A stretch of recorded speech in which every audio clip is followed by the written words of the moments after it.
Hello from AI Sciences and welcome to Data Science Explained for Beginners. I'm your instructor Kashif Murtaza, and in this video we are going to have a very high level or abstract level overview of the field data science. In particular, we will see what is data science, what's the definition, at least how people define the area or field or the discipline data science. We will also look at some of its applications, and we will focus on answering a question that why data science really is trending these days, and what are different kind of tools that are available and are in development and improvement phase to help the field data science to grow more and more. So let's dive in.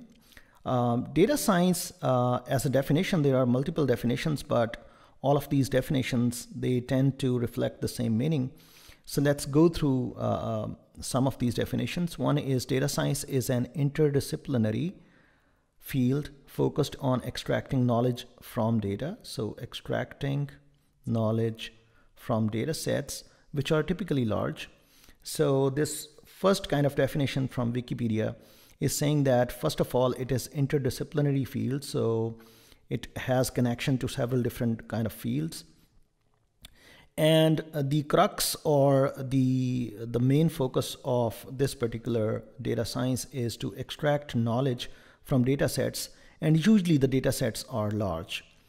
If we focus on the second definition here, that will also give a kind of the same meaning. The data science is a concept to unify statistics, data analysis, and machine learning. Now you can focus on these three words: statistics, data analysis, and machine learning, and you can connect them with interdisciplinary field. Here, these are three disciplines, although you can expand the set of disciplines even more. So data science is a concept to unify statistics, data analysis, machine learning, and their related methods in order to understand and analyze actual phenomena with the data. So to understand, obviously, and analyze the phenomena, we have to extract knowledge from the data.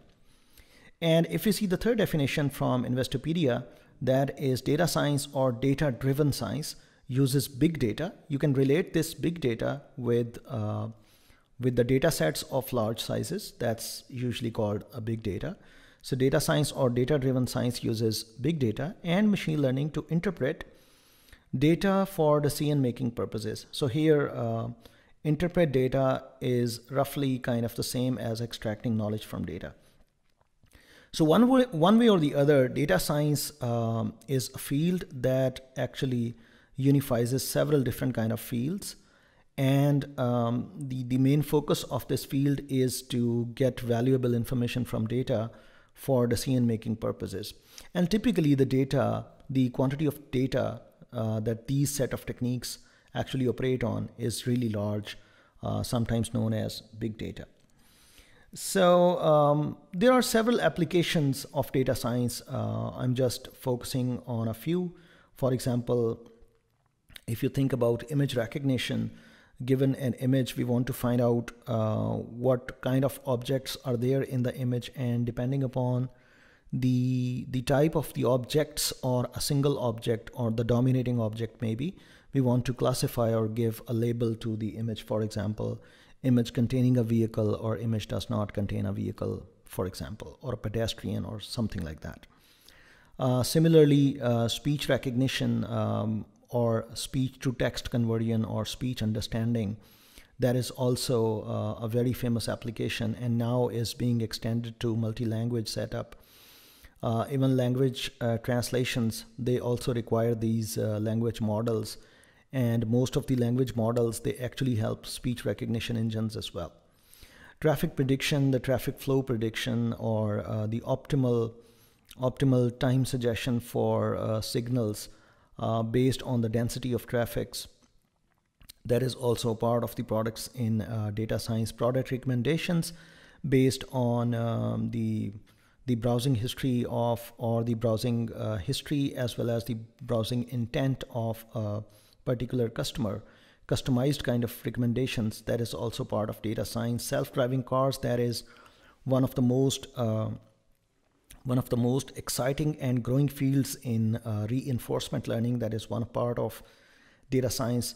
is now really growing very much, although very much expensive in experiments. But people are thinking that once these self-driving cars will get mature, they will actually change the game, how the transportation it actually acts. And similarly, there are email spam filtering, virtual personal assistants, fraud detection, stock market. There are a lot of applications in healthcare and the language translations and language models and stuff like so. Here I have just listed a few, but there are a lot of applications of data science.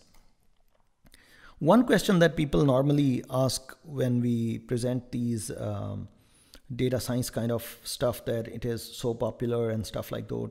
One very valid question is that, well, data was available earlier as well, so why data science is becoming much more famous, why it is trending these days?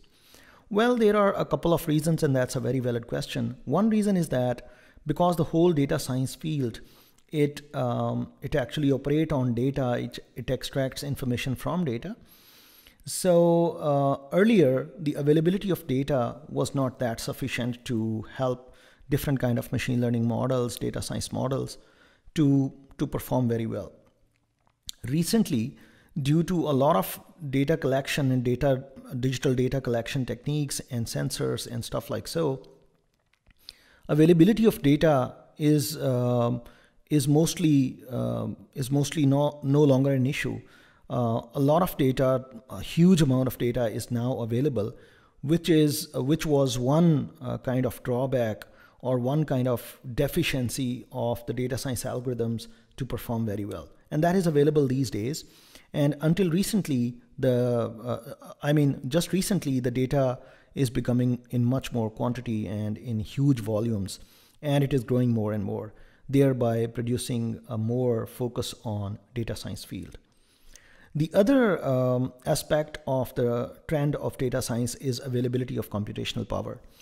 So even if you have a lot of data, if you do not have good hardware to actually operate the data in a finite amount of, or actually efficiently, so then processing on huge volumes of data becomes difficult. And recently what happens is the computational power increased drastically. I mean, people are now using clusters, GPUs, and multi-processing systems, and they are very, very fast and growing rapidly. So availability of data and computational power, both of these things, they eventually give rise to the need of having stable software stack to help data science. And because data is available now, computational power is available and keep on increasing. So people now have focused very much on building stable software stack for data science. And these three things, they actually give a trend to the field data science. Different kind of learning kind of regimes are there in data science. I have listed here 4 regimes that one way or the other, every learning algorithm, it actually falls in one of these categories. Regression is more like learning a target variable where the target variable is no longer discrete. It may be a continuous target variable. So for example, based on several different attributes for predicting a price of the house, we want to build a model that actually predicts the price of the house given the rest of the features. Classification, on the other hand, is like regression, but the target is categorical. It is no longer continuous. It is categorical with a finite set of classes.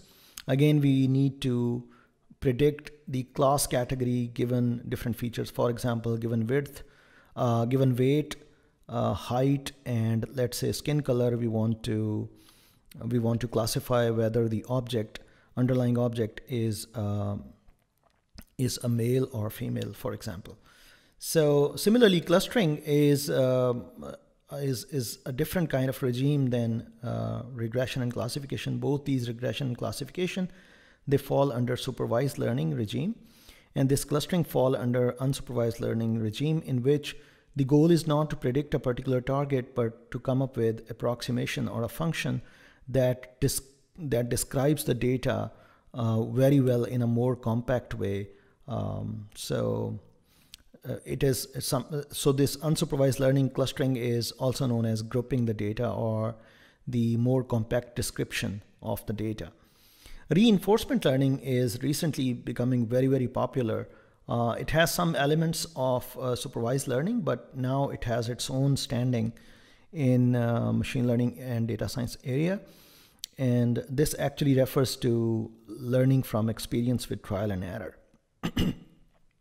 So whatever your data science model is to interpret or extract the knowledge from the data, it eventually falls into one of these four regimes. Now there are a lot of software available for doing much of the data science. Here I have just listed some of the packages from Python. There are so many other languages helping data science, for example, R, Scala, even Java, and some of the high-speed languages. They also are offering data science kind of packages. But because my personal bias is more towards Python, and Python is also helping and growing very rapidly, in particular when we talk about data science. So here I've just listed a few of the packages from Python. There are so many other packages from so many other languages, like for example, R is a comparative language. You can see, for example, the packages from R language or Scala or something like that. So in Python in particularly, we have Matplotlib, Seaborn, Bouquet, Plotly, Folium. There are so many packages that are for data visualizations. Pandas package is very helpful for data manipulation, data handling, and particularly working with data files. Scikit-learn is one package for machine learning, classical kind of machine learning. It's a very, very powerful package. You can build complete pipelines in here, do data pre-processing and stuff like so. TensorFlow is really powerful by Google. That package is by Google. And this is particularly for doing deep learning. A comparative package to TensorFlow is PyTorch, sometimes written as Torch by Facebook. And that is also very, very famous and very powerful, particularly in deep learning. Another package from Apache is MaxNet, again for deep learning. And selecting TensorFlow, PyTorch, and MaxNet, one of the other is really difficult. Although each and every package have some of the strengths and with respect to the rest, some of the weaknesses as well. But these are ready, available, and you can just go in there and build very, very powerful deep learning algorithms. Spark is another package from Apache that can handle big data streams, can distribute data on multiple nodes, and this is actually for handling big data or large quantity of data. Because the data is normally in very large quantity and requires both things, the data management services, data storage services, as well as data computation services. So cloud computing services are also available from several different companies. For example, Amazon Web Services, it supplies different kind of cloud computing services, both for storage as well as for computing and computational pipelines. Similarly, Google offers Google Cloud Platform and Microsoft Azure and several others. I mean, the cloud computing services based on hardware, based on special kind of storage capacities, special kind of computational environments, even software stack. They are also available to help large-scale data science projects to run smoothly. So just to talk about a data science pipeline, how the data science projects, they eventually are carried out. First step in data science is normally data collection. We have to collect the data. Normally when the data is collected, data collection itself can be very, very expensive task, or I mean, it completely depends upon the application at hand and the data that we need for that application. It sometimes may be very tedious and expensive, and sometimes less expensive. But normally, one way or the other, when we collect data, it requires a lot of preparation, a lot of cleaning, a lot of scaling and stuff like so. There's a whole module called data preparation or data pre-processing to prepare the data for machine learning and data science models. After pre-processing of the data, we need to select a model, machine learning model, among the several models, or may come up with a new model for the currently available data, and that's a whole module, required a lot of cross-validation and stuff. Then once we select the model, we have to go and finally train our model, evaluate our model on unseen data. And once we are satisfied with the performance, we deploy the model. And if after deployment we are getting the feedback, we need to incrementally upgrade our model by incremental training. So that's kind of a pipeline of any data science project in most of the cases that fall under data understanding and knowledge extraction. So this was a very high level and abstract, or basically a quick overview of field data science. I hope you have liked our video. Please press the like button, subscribe our channel, and share this video with your friends. Hope to see you next time.